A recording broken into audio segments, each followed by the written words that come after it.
പോകാൻ പോലും അനുവദിക്കാത്ത മദ്രസകൾ ഉണ്ടായിരുന്നു. ഞാൻ അത്തരം മദ്രസയിൽ പഠിച്ച ഒരാളാണ് കേട്ടോ. ടൂർ പോകണം എന്നുണ്ടെങ്കിൽ മദ്രസയിൽ നിന്ന് പെർമിറ്റ് ഉണ്ടാകൂല. സ്കൂളിൽ ടൂർ പോകണം എന്നുണ്ടെങ്കിൽ ഇനി സ്കൂളിൽ വല്ല കലാപരിപാടികൾ ഉണ്ടെന്നുണ്ടെങ്കിലോ അതിന് മദ്രസന്ന് ഉസ്താദ് വിലക്കും. പ്രത്യേകിച്ച് പെൺകുട്ടികളുടെ കേസിലാണെന്നുണ്ടെങ്കിൽ ഇവർക്ക് ഭരതനാട്യം മുതൽ നാടോടി നൃത്തം ഇങ്ങനത്തെ സംഭവങ്ങളൊന്നും പങ്കെടുക്കാൻ പറ്റൂല. ജുനൈസ് പാണാലി എന്നാണ് തോന്നുന്നത് അവൻ്റെ പേര്. ജുനൈസിൻ്റെ അതേ പ്രായം എനിക്കുണ്ടാവും തോന്നുന്നുണ്ട്. എൻ്റെ മദ്രസയിലും ഞാൻ പഠിച്ച മദ്രസയിലും പണ്ട് ടൂറ് വിലക്കിയിരുന്നു. എങ്ങനെയുള്ള ടൂർ എന്ന് പറയും, ആഭാസകരമായ ടൂറ്, ആൺപെൺ വ്യത്യാസമില്ലാതെ ഇടകലർന്നു പോകുന്ന ടൂർ, അതൊക്കെ വിലക്കിയിരുന്നു.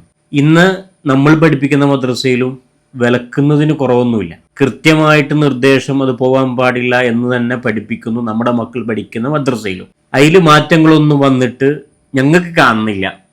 പിന്നെ ജുനൈസിനെ നാട്ടിൽ കണ്ടതാണോ, അങ്ങനെ കണ്ടിട്ടുണ്ടെങ്കിൽ ഏത് മദ്രസയിലാണ് ആൺപെൺ കലർന്ന് ടൂർ പോകാൻ സമ്മതിക്കുന്നത്?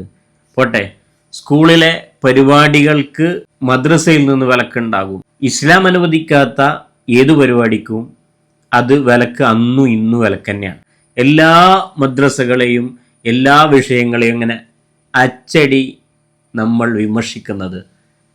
എല്ലാ ഉസ്താദുമാരങ്ങനെയാണോ? ജുനൈസിന് അങ്ങനത്തെ അഭിപ്രായം ഉണ്ടോ? ഇന്നത്തെ അവസ്ഥ എന്താ? മദ്രസന്ന് ടൂർ പോവാണ്, അതും പേരൻസിന്റെ കൂടെ, ഉസ്താദിന്റെ കൂടെ തന്നെ ലേഡീസും എല്ലാവരും ഉമ്മയും ബാപ്പിയും മക്കളും ഒക്കെ കൂടെ ടൂർ പോകും. ഞങ്ങളെ മദ്രസയിൽ അങ്ങനെ പോകുന്നില്ല. മദ്രസയിൽ നിന്ന് പണ്ട് നിന്റെ അതേ പ്രായം ഞാൻ പറഞ്ഞല്ലോ, നീ പഠിക്കുന്ന കാലത്ത് തന്നെ പഠിച്ചവനാണ് ഞാനും. അന്നും സിയാറത്ത് ടൂറുകളുണ്ട്, ഇന്നും സിയാറത്ത് ടൂറുകൾ മദ്രസകളിലുണ്ട്. അതിൽ നിന്ന് കുറവൊന്നുമില്ല. പിന്നെ ടൂർ മുടക്കിയിരുന്നു, അത് ഇടകലർന്ന് എന്തെങ്കിലും തെറ്റ് സംഭവിക്കുന്ന ഒരവസ്ഥയിലേക്ക് കുട്ടികൾ പോകുമ്പോൾ അത് പോകാൻ പാടില്ല എന്നുള്ള നിർദ്ദേശം അന്നും നൽകുന്നുണ്ട്, ഇന്നും നൽകുന്നുണ്ട്. കാലം പോയൊരു പോക്കി. ചില കാര്യങ്ങൾ അങ്ങനെയാണ്, അംഗീകരിക്കാനും തിരുത്താനും സമയമെടുക്കും. കാരണം സ്കൂളുകളിൽ നിന്ന് ടൂർ പോയിരുന്നത് പഠനയാത്രയാണ് അല്ലെങ്കിൽ വിനോദയാത്രയാണ്, പല പേരുകളിലായിരുന്നു പോയിരുന്നത് എങ്കിൽ പോലും മദ്രസയിലെ ഉസ്താദിന് അതൊരു കടിയായിരുന്നു. ഇപ്പൊ ആ കടി മാറി, കാരണം ഇപ്പൊ മദ്രസ നിന്നാണ് ടൂർ പോകുന്നത്. ആ ഒരു പറച്ചിലുണ്ട് ജുനൈസെ. നീ പറയുന്നതിൻ്റെ എന്താണ് നീ ഉദ്ദേശിക്കുന്നത്, നിനക്ക് എന്താണ് ഇതിൽ കൂടി ലഭിക്കേണ്ടത് എന്നത് ഈ ഒരു വിഷയത്തിലുണ്ട്. ഉസ്താദുമാർക്ക് കടിയാണ്. എന്ത് കടി? ചായക്കടിയാണോ? ജുനൈസ് പറയണം. ഏതെങ്കിലും റോഡ് പൊളിഞ്ഞു പോയിട്ടുണ്ടെങ്കിൽ ഹാസ്യാത്മകമായിട്ട് ഒരു ചിരിപ്പിക്കുന്ന രീതിയിൽ ഒരു തമാശ രൂപേണ നിന്റെ വോയിസുകൾ വീഡിയോ ഒക്കെ ഞങ്ങൾ കണ്ടിട്ടുണ്ട്. അങ്ങനെ എന്തെങ്കിലും ചെയ് ജുനൈസ്. അടിച്ചാക്ഷേപിക്കുമ്പോൾ അതിൽ നല്ല വശങ്ങളും പെടുന്നുണ്ട് എന്ന് നമ്മൾ ചിന്തിക്കണം. ഏതെങ്കിലും 1-2 പേര് ചെയ്തു, അല്ലെങ്കിൽ ജുനൈസിന്റെ മഹല്ലുകാർ ചെയ്തു, അത് ആ മഹല്ലിൽ നിങ്ങൾ തിരുത്തപ്പെടണം. എല്ലാ മദ്രസകളും അങ്ങനെയാണെന്ന് കരുതരുത് ജുനൈസ്. എല്ലാ ഉസ്താദുമാർക്കും അങ്ങനത്തെ കടിയൊന്നുമില്ല, ഒരാൾക്കും അങ്ങനത്തെ ഒരു കടിയില്ല. എന്ത് കടിയാണുള്ളത് ജുനൈസ്? ഇത് പറയണം. എന്ത് കുട്ടികൾ ടൂർ പോയതുകൊണ്ട് അല്ലെങ്കിൽ കുട്ടികൾ ഭരതനാട്യത്തിൽ പങ്കെടുത്തതുകൊണ്ട് ഉസ്താദിന് എന്ത് കടിയാണ് ഉണ്ടാകുന്നത്? ഇപ്പൊ മദ്രസന്ന് ടൂർ പോകുന്ന സമയത്ത് ഇവർക്ക് പറയാനൊന്നുമില്ല. ഇപ്പൊ മദ്രസയിൽ എന്താ നടക്കുന്നത്? മദ്രസയിൽ കലാപരിപാടികളെല്ലാം നടക്കുന്നുണ്ട്. മദ്രസിന്റെ പേരിൽ തന്നെ വാട്സപ്പ് ഗ്രൂപ്പ് ഉണ്ട്, മദ്രസിന്റെ പേരിൽ തന്നെ ആഘോഷ പരിപാടികളെ എണ്ണം കൂടുകയാണ്.